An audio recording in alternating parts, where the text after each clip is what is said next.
Welcome back, Tiger fans, to the Rock M Radio's football podcast Before the Box Score. I'm Nathan Hurst. Nate is MIA this evening, so instead he's going to be filled in for capably by Rock M football contributor Dan Keegan this evening. Dan, how are you doing today? I am doing great. Getting a little nervous for Mizzou's first round game against Drake.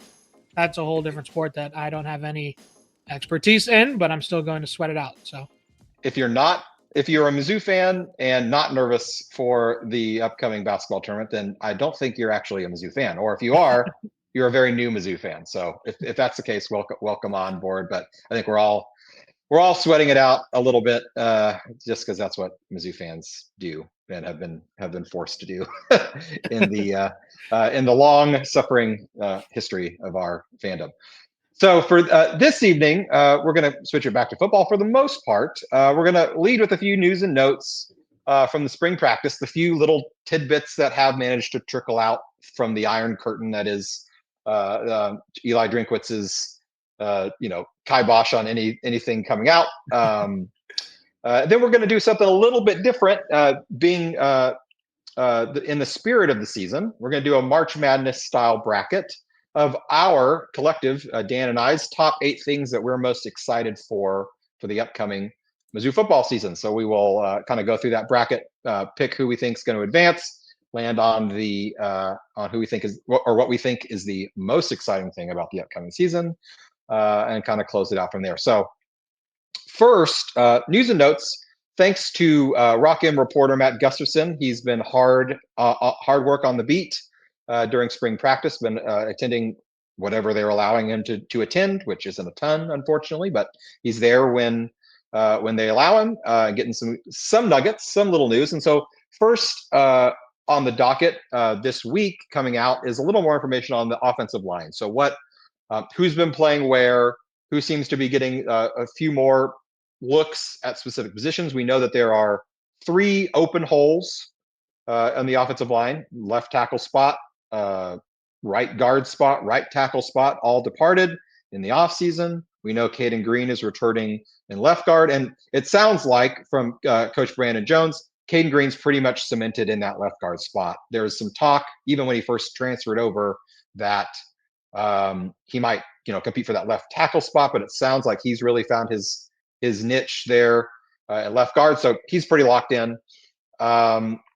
Connor Tollison, starting center, has gotten progressively better every single season. He had a great season this past year till he unfortunately suffered that injury in the Oklahoma game.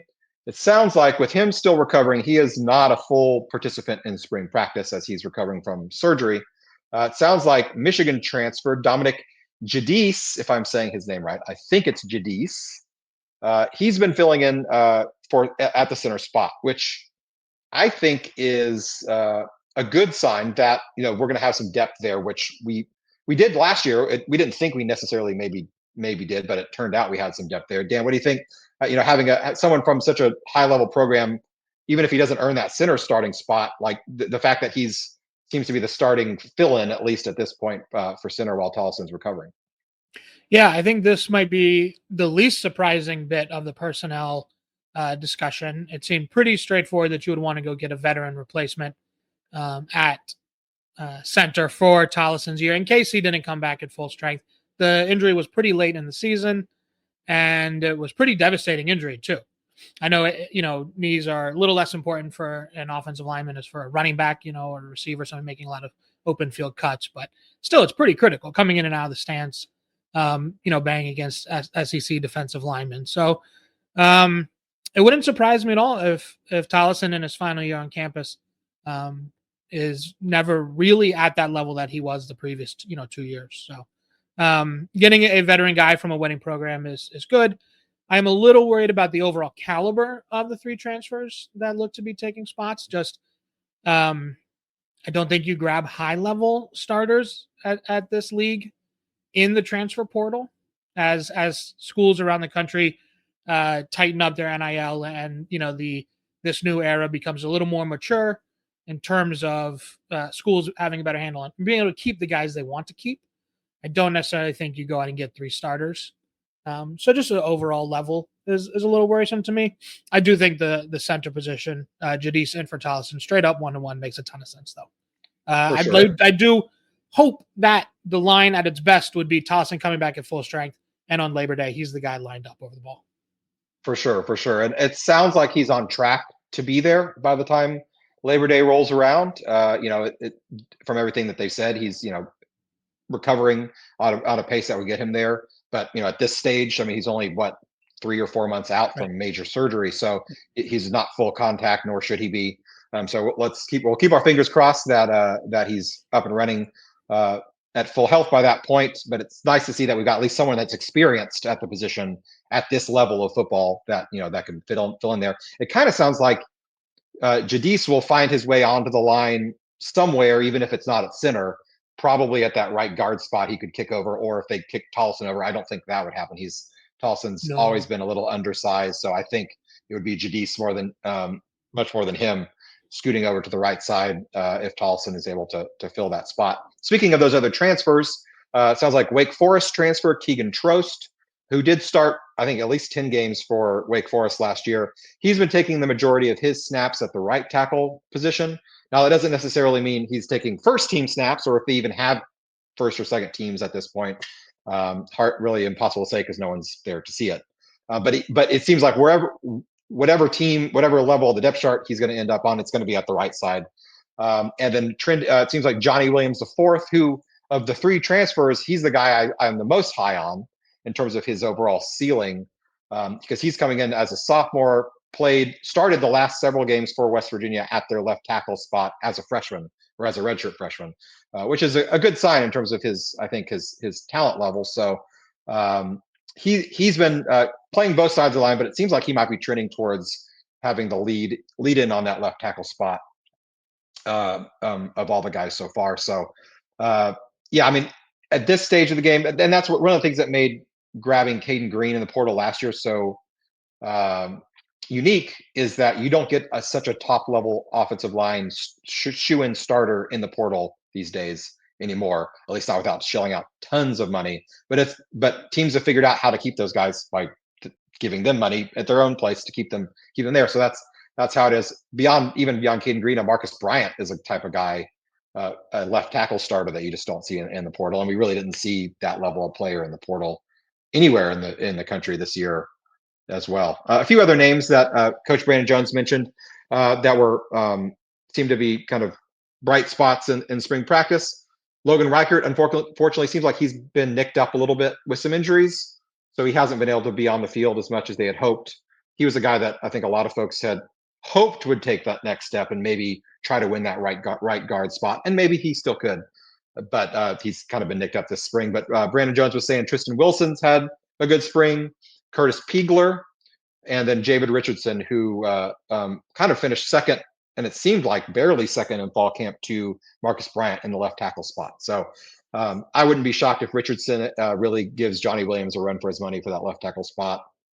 We're not going to learn anything this spring as to who nailed that down for a number of reasons, but I bet it's going to be down to those two guys. Curtis Piegler, probably that right tackle spot along with Keegan Trost, who can, win that spot. And then I'd imagine Tristan Wilson's is fighting it out for that other guard spot with Jadis.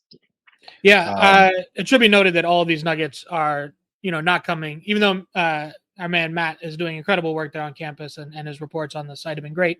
We're not actually getting anything from what's happening. These are all just nuggets that Brandon Jones is talking about. So who even knows if he's, just speaking to the media, through the media to his players, right? Trying to push certain guys, or, boost up certain guys, and telling us that Wilson's running with the ones at right guard. Is this a young guy that he's trying to boost up and build confidence in? Was Javid Richardson's push at left tackle last fall, last summer camp, was that even real, or were they just trying to push Bryant to actually claim the job and not just come to campus and believe it was his?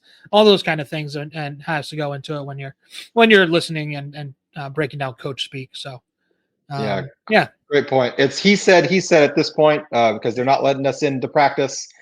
So Matt's writing down everything that Brandon Jones is telling him, and we're passing it along here.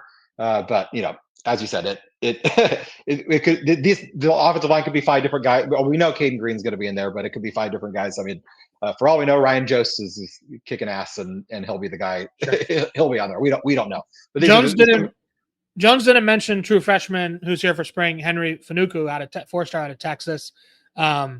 I wouldn't be surprised if he earned 100, 150 snaps this fall. His scouting report reads a lot like Armand Bembou's, and if you remember, he played a couple hundred snaps as true freshman. That was a totally different line scenario, though. That 2022 line was a disaster, and they were just searching for any warm body.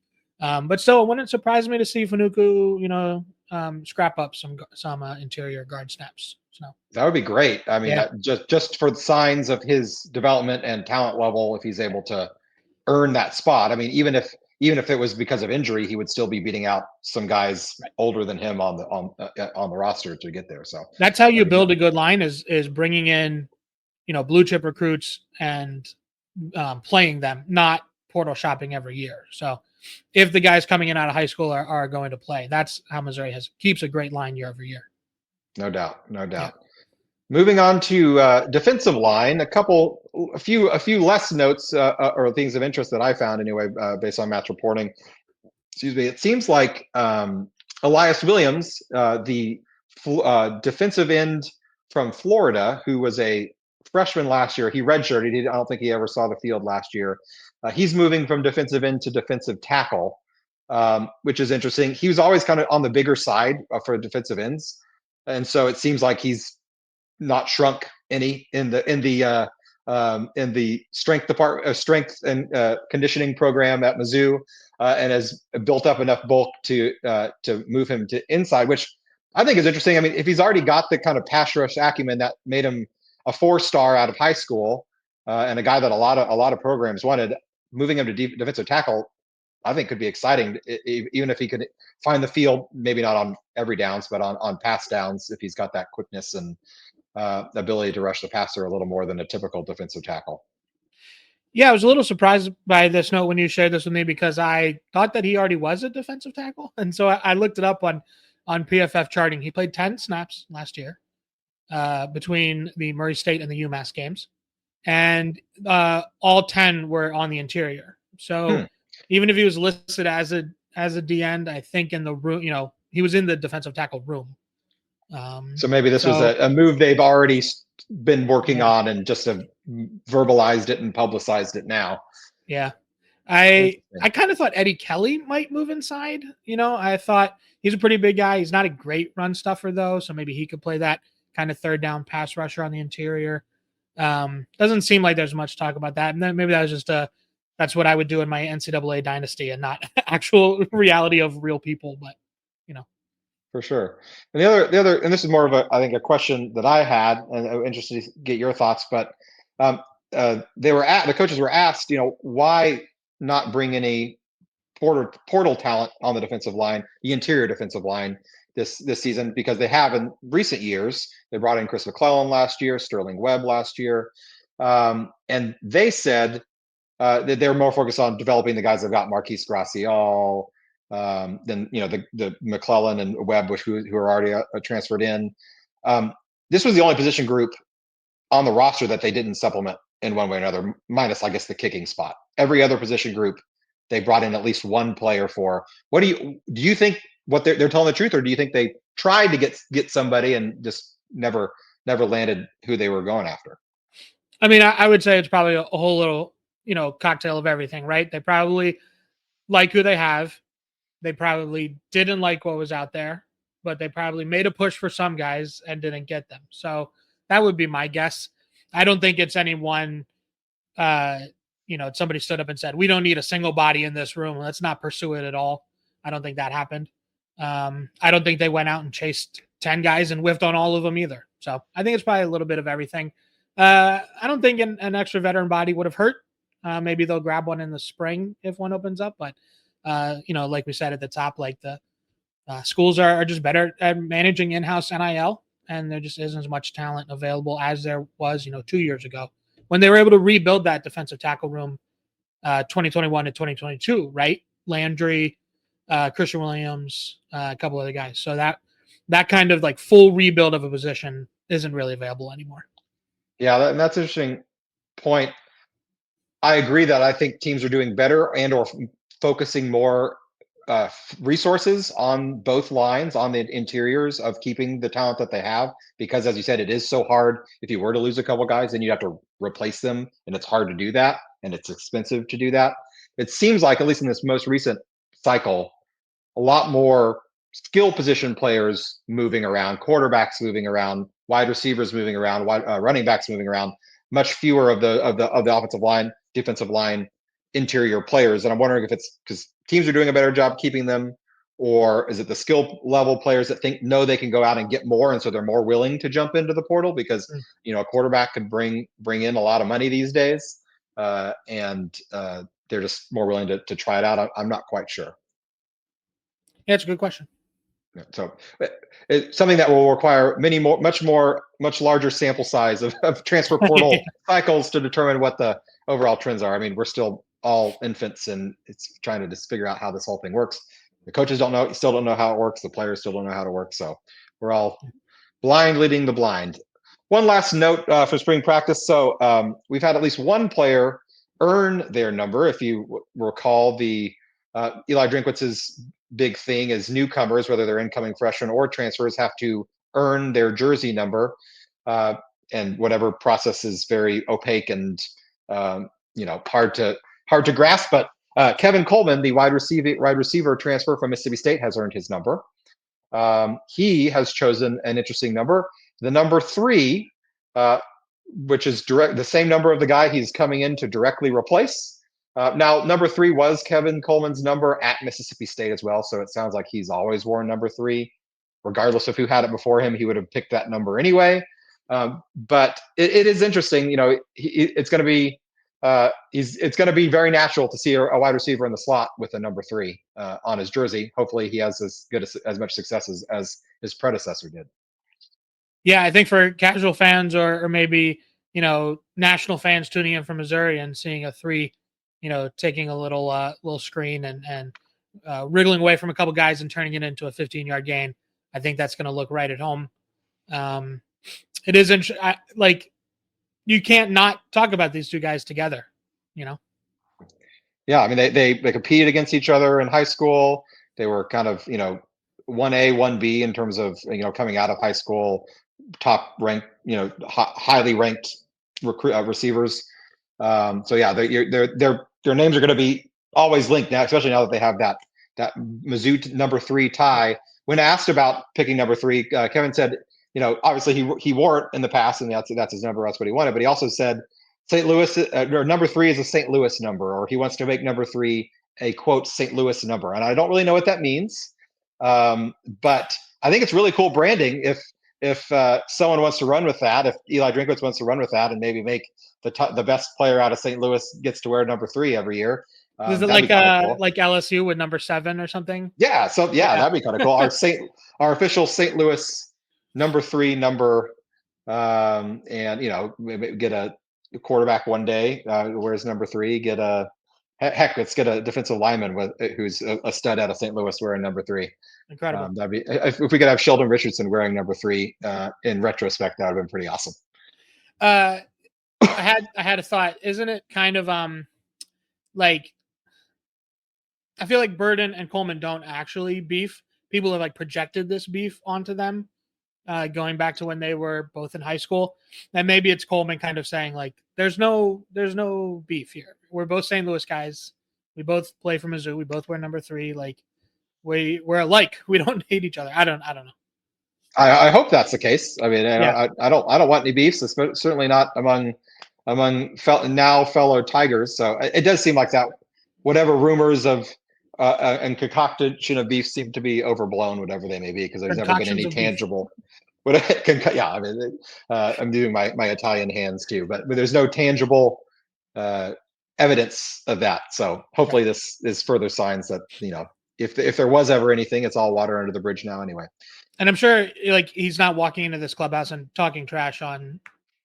You know what I mean? He doesn't. Yeah, that would be a very bizarre thing to do to the guy that's the stud that you're replacing. I don't think anyone's would be hearing that anyway. Put it to bed.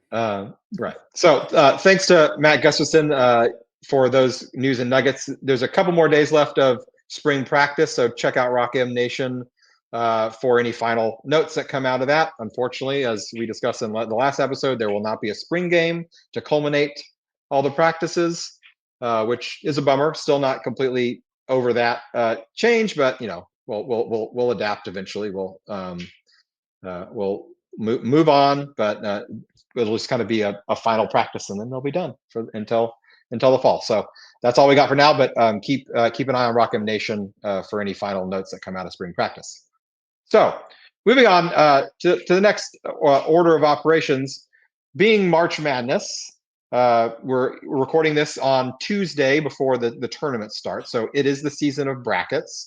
And so Dan and I decided that we were going to make our own bracket about things that we're most excited about for the upcoming 2025 Mizzou football season. Now, these are a whole bunch of different things. We came up with a few. We actually came up with more, a weird number. So we finalized 8. So we're gonna have a bracket seeded 1 through 8 of our top 8 things that we're most excited about. We also had the first 4 out. So the first 4 out. The first one that we didn't include into the 8 seeded bracket, the home schedule, and I was really excited about this upcoming home schedule. We'll talk about this a little bit more in a minute, but Kansas coming to town for the first time since 20, actually, because they played in Kansas City for a few years. So 2006, maybe 2005. Yeah, 2006, I think. First time that Kansas will be in Columbia to play football. Texas A&M comes to town. Alabama comes to town. South Carolina comes to town. So and then there's one more conference game that I'm completely missing at the moment. Who else comes to town? There's someone else. Anyway, fun home schedule. Louisiana also comes there as G5 teams go there on the funner, more fun side of the G5 teams. So I'm excited about the home schedule. Not excited enough to include it into the 8-team bracket, but I think it will be, as Mizzou home schedules go, one of the more fun ones. Mississippi State, there it is. So yeah, that not quite as exciting, but they can't be worse than they were last year. So it should still be they might be game. The Kevin Coleman revenge game. Oh yeah, well there you go. That would be lovely. Number 2 on the first 4 out. Fan response to increased prices, and I'm not sure if I'm necessarily excited about this, but I am interested in it. So a couple months ago, really immediately following the season, Laird Veach came out and announced that prices, specifically season ticket prices, but I think prices across the board, are going to be increasing and have increased for the 2025 season. This isn't just for football. I think this is also the case for basketball as well. But I'm really curious to see what the fan response to that is. Coming off back-to-back 10-plus win seasons, typically you would expect season ticket sales to improve, and they certainly improved last year to 2023 to 2024. Are we still seeing that same rate of improvement? Or is it stay static where those who have bought in have stayed in, but no one else knew was coming in? Or are they embracing the increased prices, knowing that it's really going towards making Mizzou more competitive in the SEC, where we're already at the bottom of the barrel in terms of revenue? So interested to see. I'm not excited about it. Excited to see it. I'm also not excited about it because I'm not excited to pay higher season ticket prices, but it is what it is. So just curious to see the reaction. I have a feeling it'll look a lot like last year. I don't think they're going to sell out of season tickets, but I also don't think they're going to lose a bunch of people because they're having to pay a little bit more here or there to get to the game. Yeah, I think most games will sell out through single ticket sales eventually. I think they'll run a full slate of sellouts. Now, if hope so. If you don't build a consistent winner and you keep these 2 or 3 years down the line, but I don't know. Yeah, it's all a circle. They're definitely going to sell out the Bama game. They're going to sell out the Texas A&M game. They're going to sell out the Kansas game. I bet they'll sell out all 4 SEC games. Yeah. Now, Central Arkansas start the year. Maybe not. Louisiana, hard to say, but it'll be interesting to see. So the next 2 of our last 4 out were kind of your picks, Dan. So I'll let you run through those. Yeah, the meme, Charlie from Sunny and Philly in front of the board explaining his crazy theory. That's me and Brett Norfleet breakout. I've concocted this world where Bo Pribula is transferring from a program that utilizes tight ends at such a high level. For 3 years, he's been working with high-level tight ends, developing rapport with the position, and a healthy, surgically repaired Brett Norfleet is going to have a breakout season. That's just my crazy theory that I'm running with. Maybe even Pribula's got some schemes or concepts that he can teach up, and maybe Drinkwitz and Moore, who have never really utilized receiving tight ends throughout their respective coaching and play calling years, could learn a little something from Penn State and their use. That would be awesome. I mean, Brett Norfleet isn't Tyler Warren, but he could be a poor man's Tyler Warren.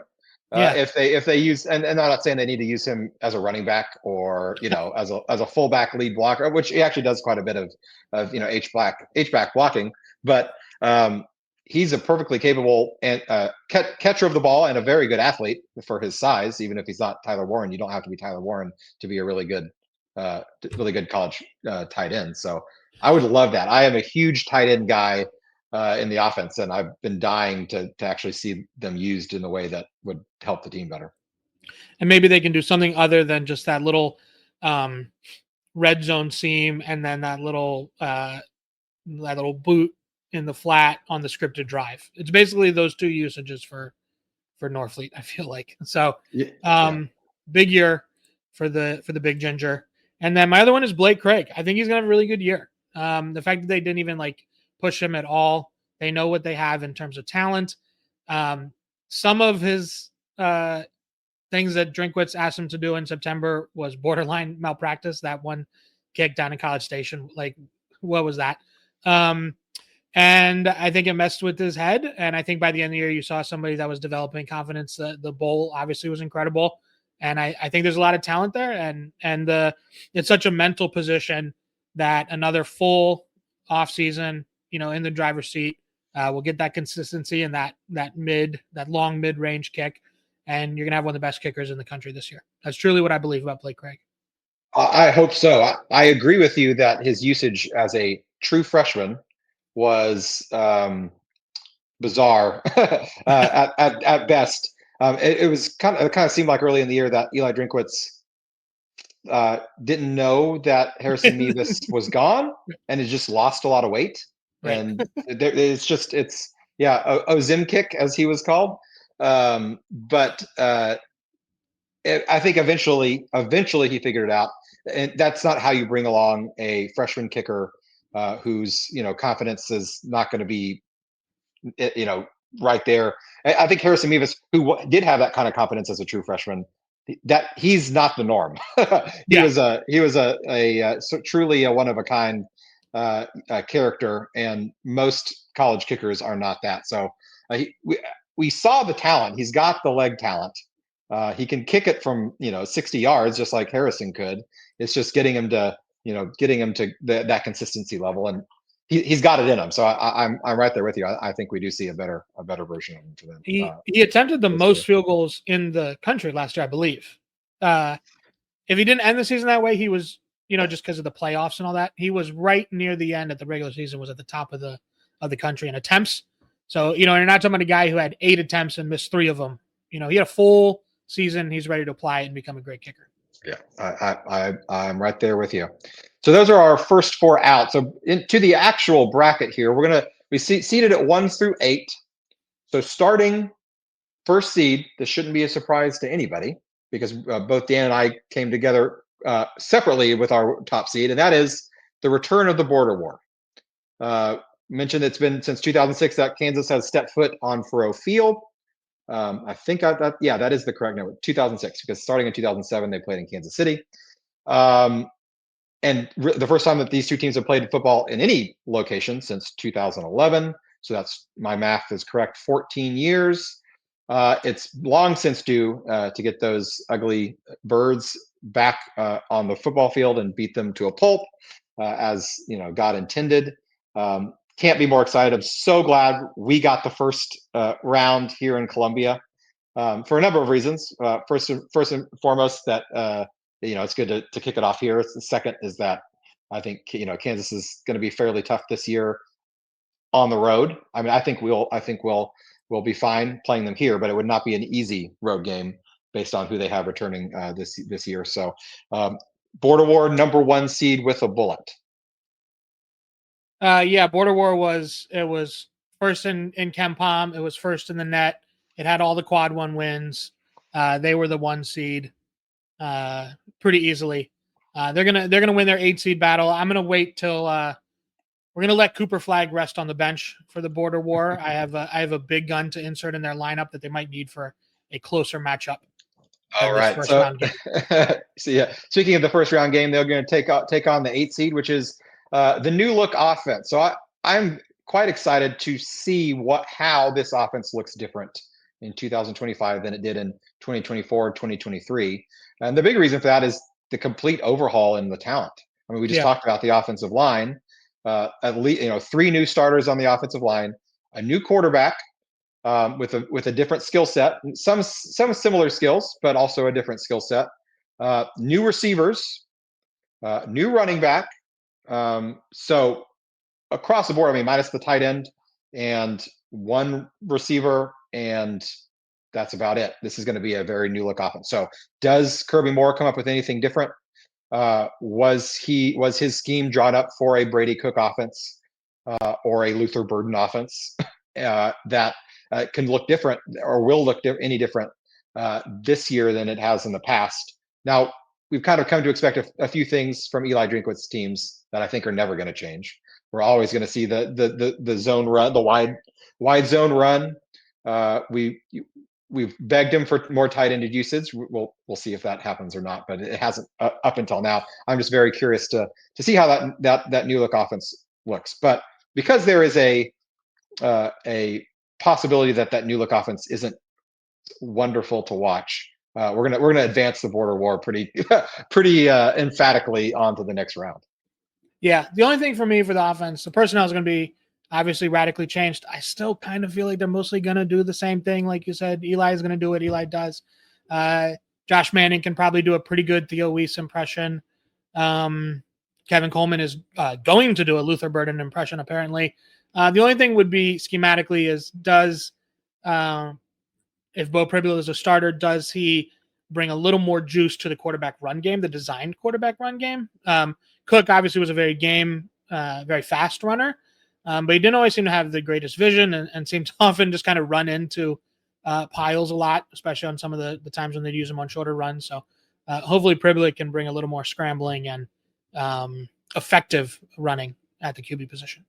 Definitely. Nate and I opined and complained often this past year about the design quarterback runs and their lack of effectiveness. And now no one, that can't be, blame can't fall on any one specific area for that, but I think it was a bunch of different areas, but it was not a good designed run game for the quarterback in this past year. So hopefully that improves moving into the next year. So moving on to the 4-5 matchup. Dan, I'll let you take over and talk these two picks together. Yeah, here at the 4 seed, we have a real quarterback battle. I called it a non-toxic quarterback battle, but I think for the first time in a couple of years, we're going to have an actual legit all summer long battle for that QB1 position. We had kind of an early end to the first battle. Brady won it like late July, early August that one year. Then last year, obviously, there was a battle, but clearly it was Cook's team, and Drinkwitz just kind of gave I don't know if it was just kind of red meat for the fans, like that they were letting it play out. That was not a JJ McCarthy and Gabe McNamara scenario. Like there was no chance of Sam Horn supplanting last year's Brady, or it was 2 years ago. 2 years ago, 2022 is when there was last year was the time quarterback battle. Right.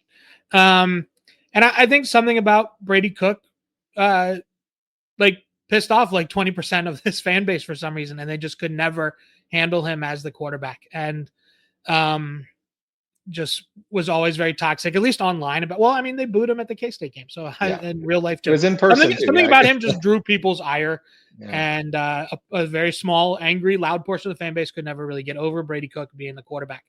I think You might have some recruitniks still yelling and clamoring for Sam Horn to win the job, but I think that era is gone. And I think that you're going to have a really fun, exciting QB battle.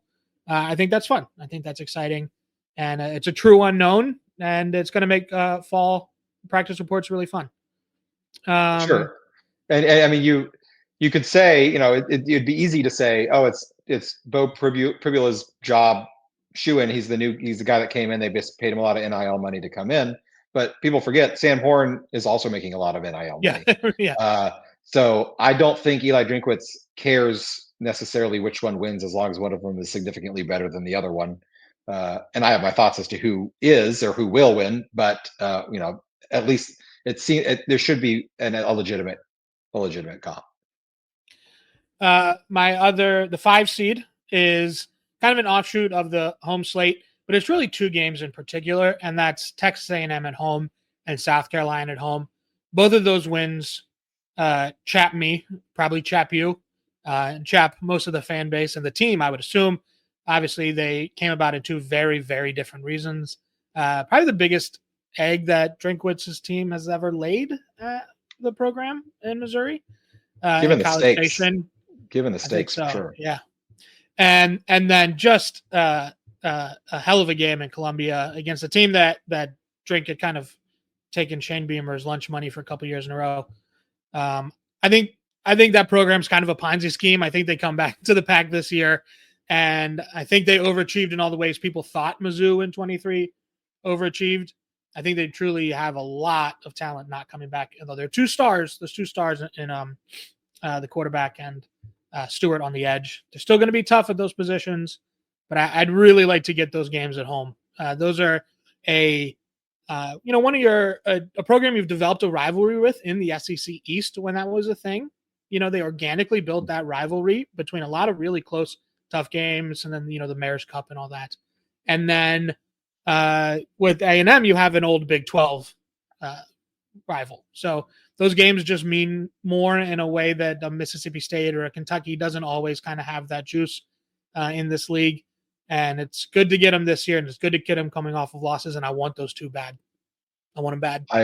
I agree with you. I'm right there with you, and I'm so right there with you that I vote we have a slight upset here and move the 5 seed A&M South Carolina revenge game on to the next round.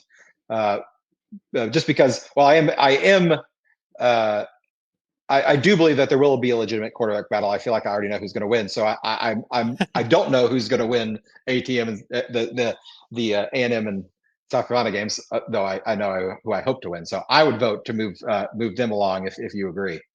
I agree. I also think that even if you feel strongly one way about whoever is winning the QB battle, I think the journey will be as interesting as the destination. I do think June, July, August will be interesting and fun. Yeah, no doubt. All right, yes, so that's they move on to face the border war in round 2. Moving down our bracket, our 3 seed is being excited to see the young receivers step up, show out. We've had some hints in recent year, in the last year or 2. Oh, we've got some young talented guys on this team, kind of, can't get on the field as much as perhaps they've deserved just because of the experienced talent ahead of them. Your Theo Weises, your Luther Burdens, your, when healthy, Mookie Coopers. So I'm very excited to see Josh Manning in a starting role. What can Marquise Johnson, when healthy, do as a full-time starter? What can Daniel Blood bring to this team in terms of the returning guys? A freshman, James Madison, the president, didn't see the field last year, but he was a 4-star in his own right. I'd love to. I'm excited to see what he brings to the table in his second year on the team. And then I'm really excited about the freshman receivers coming in. Alugbade, Sean Terry. These guys have a lot of talent, and I'm very curious to see which one, because I'm sure at least one of them will find the field in some capacity. Which one is it going to be? How are they going to be used? All of that good stuff. Moving on to the next seed, the 6th seed, that is our safeties, our completely rebuilt safety room. Now, The team lost Joseph Charleston off the roster to graduation, lost Sidney Williams, lost Trevez Johnson, and so a lot of turnover coming in. They do return Marvin Burks. He was a starter in his sophomore year. Nate and I have talked about back and forth a little bit. You know, how he was a little disappointing that he hadn't progressed to where we had hoped he would be, but he can certainly still develop. Seeing this weakness on the team, the coaches went out and brought in not one, not two, but three transfer safeties, and all of them seem to be ball hawks. First and foremost is Catalan.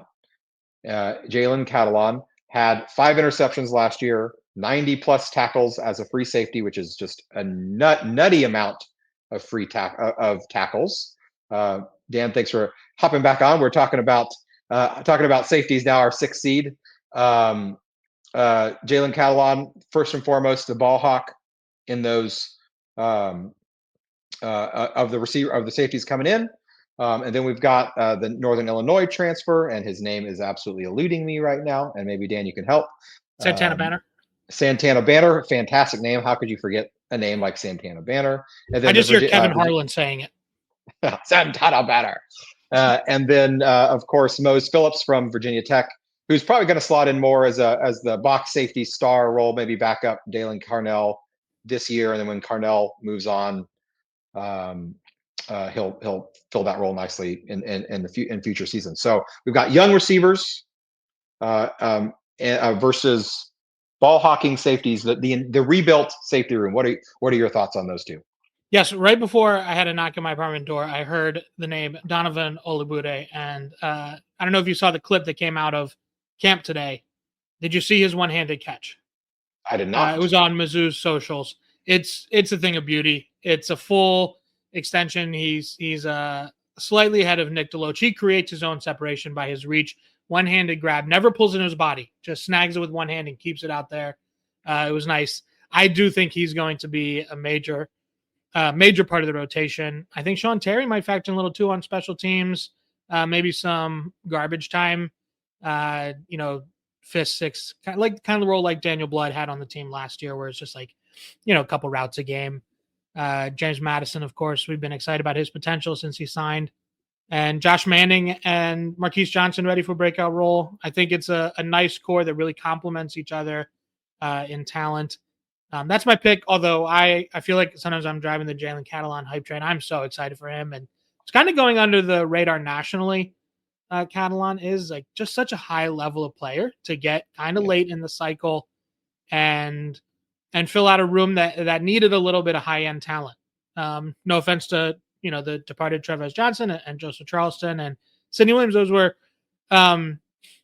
decent rotation level players, but Catalan is a step above. And he and Carnell might be the best safety duo, outside of the Blue Bloods in the country. Teams like Ohio State and Georgia are going to have multiple first-round picks in their rooms. Missouri's not going to land that, and Catalan's a little older, so I don't know if he's the pro prospect that, Caleb Downs would be or et cetera. But I think it's going to be a great safety room, and I'm excited to see them hit. I'm excited to see them take the ball away. I think Marvin Burks is going to be even better. Getting to play down in the box and let Catalan roam deep. Charleston was kind of forcing that deep safety role, and we knew from his first 2 years on campus that he was better closer to the line of scrimmage in the run support. So the pieces didn't work out well last year. I think both of these rooms are going to be elevated by having really good complementary pieces. Yeah, if you're leading the Jalen Catalan train, I'm right there. I'm shoveling the coal. Oh, there's plenty of room. There's plenty of room on this into the engine there. If there's one player on this entire roster that if I could, pay $5 and guarantee he's going to be healthy all season, it's going to be him. Yeah. Not only because I think he can make a huge difference on this defense, because that was by far the weakest link, in my opinion, of the defense last year, was over the top.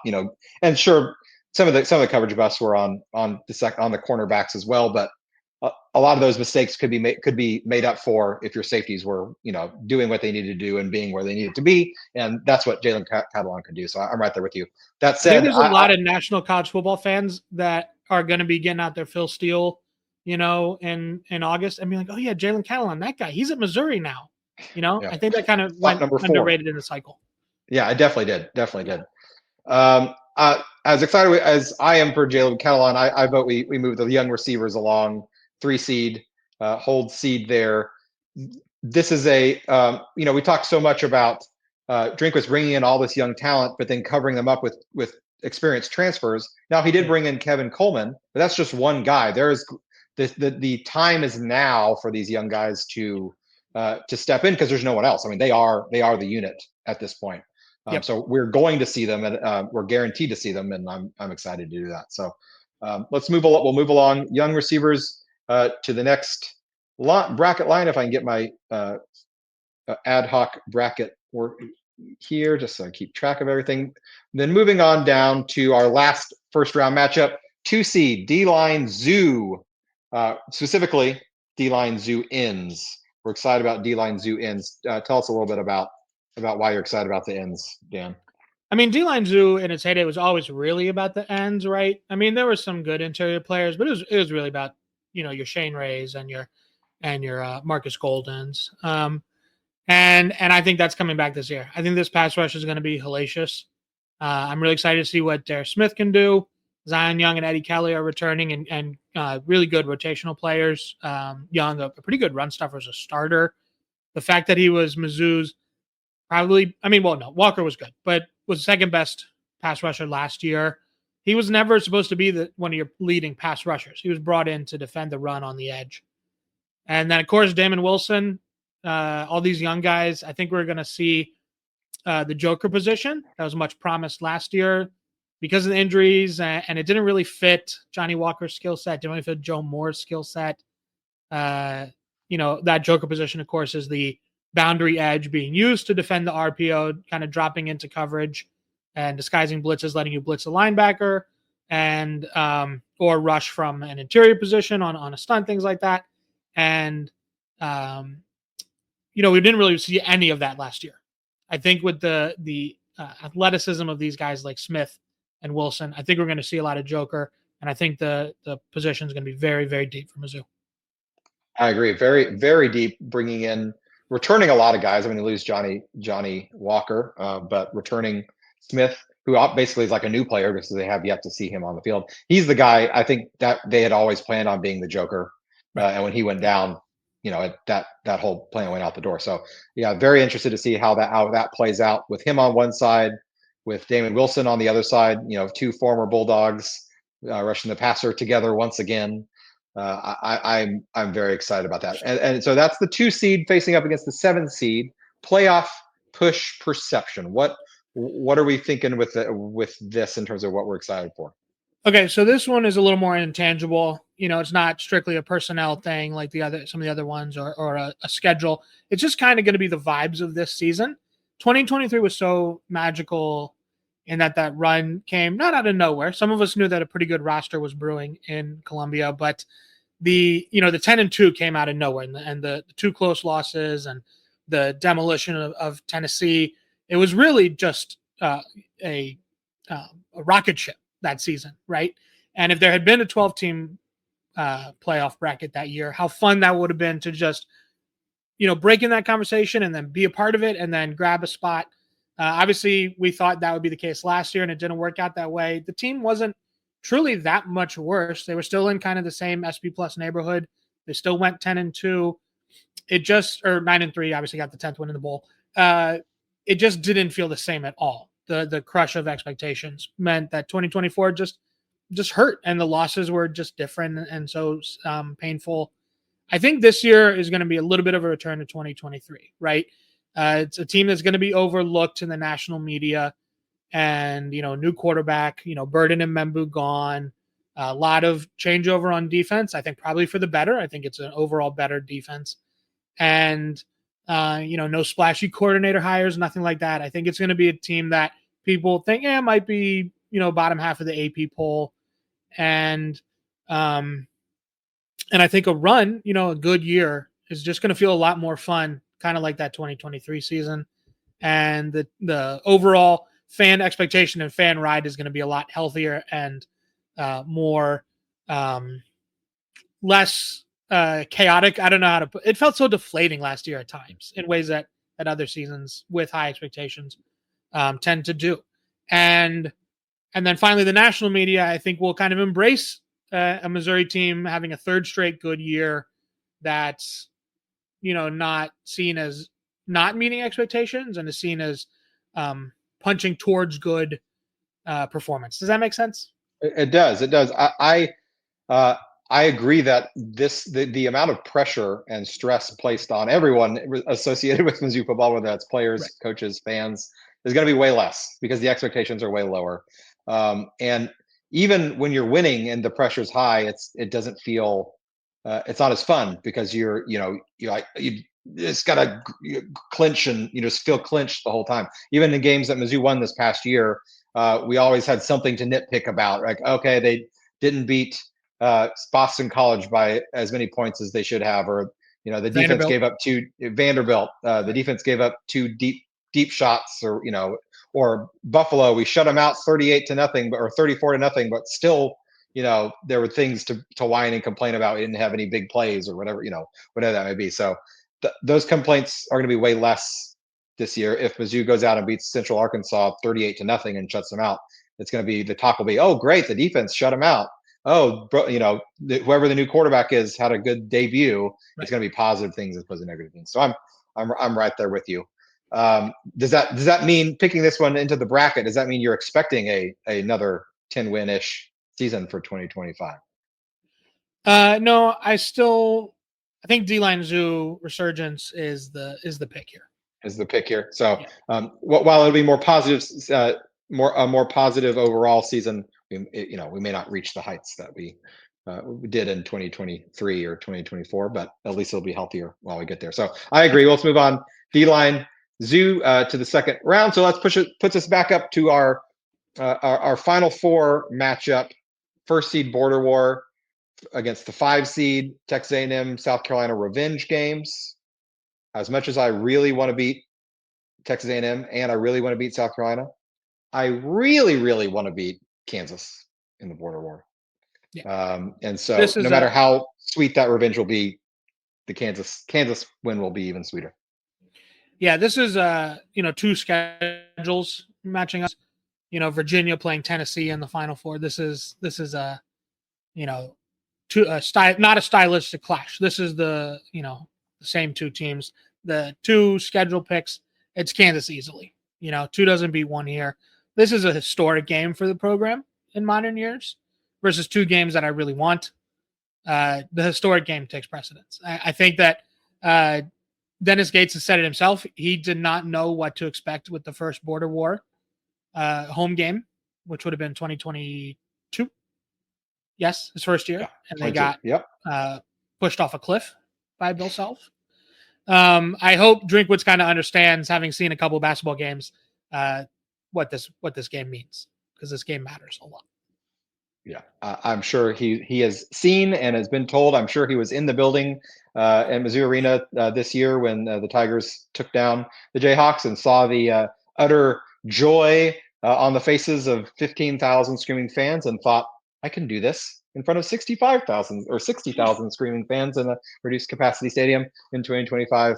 I'm sure I cried a little bit that Sunday afternoon. Did you? It was. It was hard to say. There were emotions coming out. There were emotions. It did get a little salty here and there. So Border War moves on to the championship. This is an interesting matchup. The 2-3 matchup. Young receivers and D-line Zoo. So this is a personnel-based one. What are we more excited about? The bevy of young, talented receivers, or the depth of our defensive line, specifically defensive ends, coming into 2025? This is a great matchup. As I've been, breaking it down on my whiteboard here, I look at the defensive ends, and I look at the young receivers, and I think both have huge potential. We'll probably both write about them a lot over the summer. When I think about how this season could go poorly, I think the young receivers not actually being good would end up being a huge Achilles heel to the team. Whereas I think if the ends are only so, I think the defense will still be pretty good. There's enough bodies in the middle. There's Batoon is pretty proven. The linebacker core is really deep. You got a lot of bodies in the secondary. And you don't have to have an amazing pass rush. It's nice. You want to have it, but like last year's pass rush wasn't amazing either. I think if the receivers are just so, I think the offense takes a big step back. So I think with that in mind, it's just such a big fulcrum for how this season is going to go. And I'm really excited about some of the freshmen, Donovan in particular. And so I think it's receivers for me. You're reading my mind. I agree completely. Recent Mizzou teams have survived and or succeeded with less than elite pass rush, specifically less than elite defensive end pass rush. I mean, Blake Baker found some ways to put pressure on the quarterback when without having to rely entirely on defensive ends. I'm sure Corey Batoon, provided that Khalil Jacobs stays healthy, because I think he was an important piece of doing that last year before he got hurt. Batoon can find some ways to put pressure on the passer without, even if the defensive ends aren't really doing it themselves. But when you're bringing in a new quarterback, no matter who it is, it's going to be someone that doesn't have a lot of experience. He's going to have at least a couple guys that he can rely on, that he can lean on, that he can depend on. It's 3rd and 6. We got to move the chains, because we got, it's beginning of the 4th quarter, and we got to go on a drive and get some points here at the end. Brady Cook knew who he could throw to. Any big down, 4th and whatever, Luther Burden was getting open, and he was going to get the ball. So he needs to find who that is. Is it Kevin Coleman? Maybe it's not the young receiver. Maybe it is the one experienced guy. But maybe it's Josh Manning taking that step. Maybe it's Brett Norfleet. Maybe it's one of the freshmen that finds his way onto the field. So very excited to see who that's going to be. I think some of them they're going to find a couple of those guys, even if they don't all click immediately. There's enough talent there that 2 or 3 of those guys are going to step up and be excited. So let's move on. Receivers to the championship round. Border War, young receivers. What are we more excited about? Is this really a question? We're going to bring in Willis Reed off the bench here. I will be in attendance at the Border War. Ooh. So that is typically I try to go to one road game a year. I'm based on the East Coast. I haven't been to a home game since 2017. Wow, a homecoming. Yeah, I hit the Michael Porter Jr. Iowa State Friday night, Tennessee football Saturday night double dip. So you got to see 2 minutes of Michael Porter. It's 2 minutes of Michael Porter. Yeah, I was at that game as well. And I think we hung 50 on Tennessee, if I remember. Yeah, so that was a Josh Heupel team, a Josh Heupel offense on our end. It was nice. Right. So I'm ready to be back in Columbia, see the new, almost a decade, see this game, and yeah. So for me, it's Border War. It's easily, when I think about this year, there's personnel to think about. There's, some fun matchups on the slate. But one game defines not the season, but it defines certainly September, and it defines how you feel going into conference play. Yeah, no doubt. Win this game, and you're starting your season off right where you want to be. Very similar to the Kansas State game 2 years ago. If Mizzou had dropped that game, the vibes of the entire season would have looked very differently. Now, add even a whole nother level of this being Kansas on top of it instead of Kansas State. That adds, that makes it even more important. But I agree. This is historic, as you said, is the right word. It's been 13 years. We've played South Carolina 13 times since we last played Kansas in football. So, I'm way more excited about that than just about anything this season. So congratulations, Border War. You're in our hearts and minds. Most exciting thing that we have for this upcoming season. You are the champion. We'll give you your trophy, or we'll keep the trophy if they could bring back the drum. I don't even know if they still have that drum. That'll be your trophy. Will be your own trophy. Just to close us off here, Dan, thanks again so much for joining us today, filling in admirably for Nate, who's shirking his duties this evening. I don't even know what he's doing. I think he's been Wally tipped. I think he's been Wally tipped. This is my show now. Perhaps he better be looking over his shoulder. That's for sure. Just a couple last things to chat about. Being March Madness, Mizzou being in March Madness, which is always fun. Used to be more often than it has been lately, but maybe we're on the trend of being a more consistent thing. A couple March Madness related questions. First, in 2024, so this past season, if college football, instead of having a 12-team tournament, had a 68-team tournament, just like basketball does. Now, I know that's half of the field. Okay. But just for the sake of discussion, what seed do you think Mizzou would have gotten in a 68-team tournament where it's seeded the same way, 1 through 16, 4 brackets? Didn't they finish in the final CFP rankings around 24 They or something? did. Yes, I think 24 was right about where they finished. So that's a 6, right? Mm. I think that makes sense. Kind of actually in line with the basketball team. 19th. Finished 19th in the final rankings. Was that after the Music City Bowl, or was that before the Music City Bowl? That would have been. I guess it would have been before, because they wouldn't have ranked them after the. Because this has Oregon 1, Georgia 2. Yeah, 19th. Wow, that's higher than I thought. So yeah, that's a 5 seed. Okay, 5 seed. Yeah, I think that makes sense. I think they're not in that Ole Miss, South Carolina, Bama. We're in that next group out. Mm-hmm. But I think you're right outside of that. Yeah, I would agree. I would have landed on a 6 seed myself. I think if the committee was seeding teams as opposed to ranking them, they would have found some excuses to bump us down a seed line, meaning lack of. I don't know. It just the national perception of Mizzou in 2024 was they're overrated, or weak schedule, feasted off a weak schedule, all these things. And while we weren't as good as 2023 by any means, in terms of the overall, I would take the 2023 team to beat the 2024 team any day of the week. So I'd put us right at a 6 seed. They would have found a reason to push us down to a 6 seed. So I found this thought interesting, just because the basketball team's a 6 seed. I think the football, if we are having 2 programs right about that level, pretty good major men's sports year, especially for Mizzou. You don't have a lot of years where both programs could qualify for what counts as a 6 seed in their national tournaments. So I'm also pulling up SP Plus here. So we would have been we were 19 in SP Plus at the end of the season, and then that means we would have played an 11. If we were a 6 seed, we would have played an 11, or a 5 seed would have played a 12. So 40, we would have played Tulane, Duke, Kentucky. Well, you wouldn't match up in conference. Syracuse or Nebraska.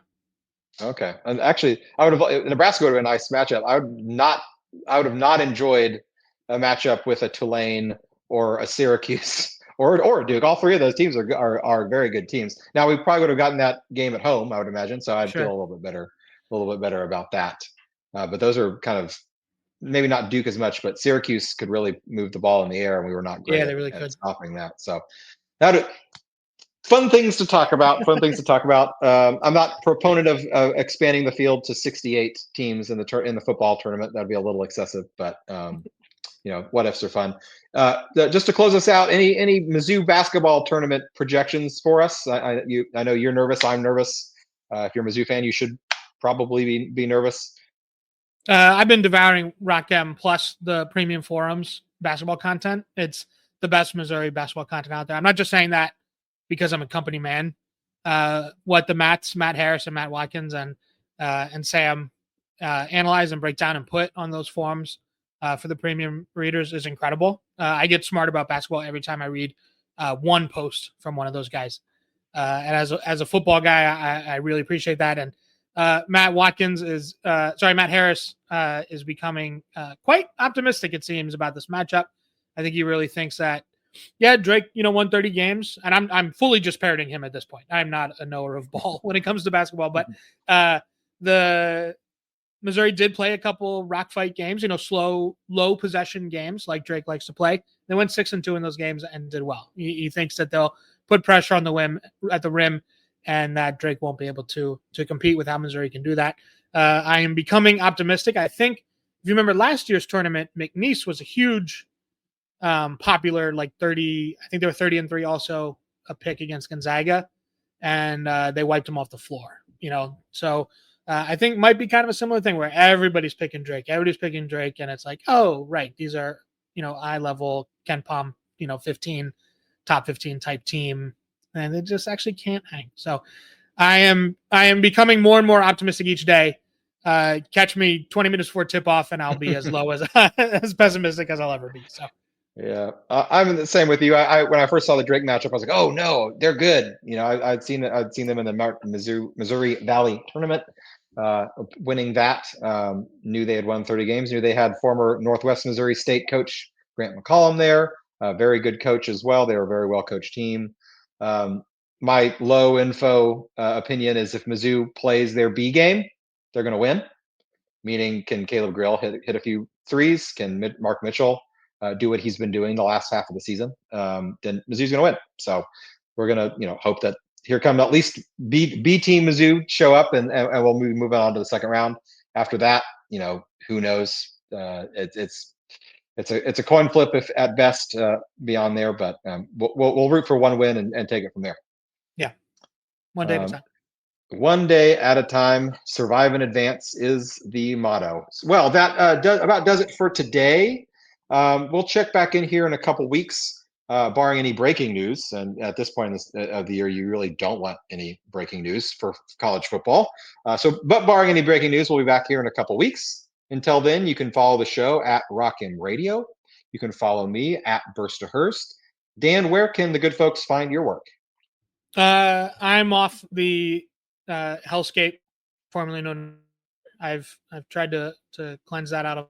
And I'm on Blue Sky like once every twice posting a ton, but at keegs.com. I am on the Rock M Radio forums, melting down during the basketball games. So honestly, that's the place. Go in there, pay the it costs like a cup of coffee, and you're gonna get smart about basketball. So. Sounds great. Thanks so much again, Dan, for joining us today. That's really all we got. Until next time, MIZ. ZOU. Thank you, everyone, for tuning in to Rock M Radio, a proud partner of Fans First Sports Network. Rock M Radio is the official podcast network of Rock M Plus, a new and exciting subscription service provided by me and the other voices of Rock M Radio. Please take a few moments to head over to rockm.plus and sign up for an account today. The cost is only $5 a month, and the benefits include access to our live podcast, a subscriber-only message board, weekly newsletters, and more. If you enjoyed this episode of Rock M Radio and would like to see more just like it beamed directly into your personal device, make sure to click the subscribe button below and tell your friends. Our podcast feed is available through the Apple Podcast app for iPhone, Google Podcast app for Android, whatever app you listen to your podcast. You can also find Rock M Radio on Spotify. If you're looking for a podcast about your favorite team that is not the Missouri Tigers, Fan First Sports Network is your answer. A full podcast network loaded with the team-specific podcasts covering Major League Baseball, the NFL, NHL, NBA, MLS, and more. And we'll be back with more episodes of Rock M Radio coming to you soon.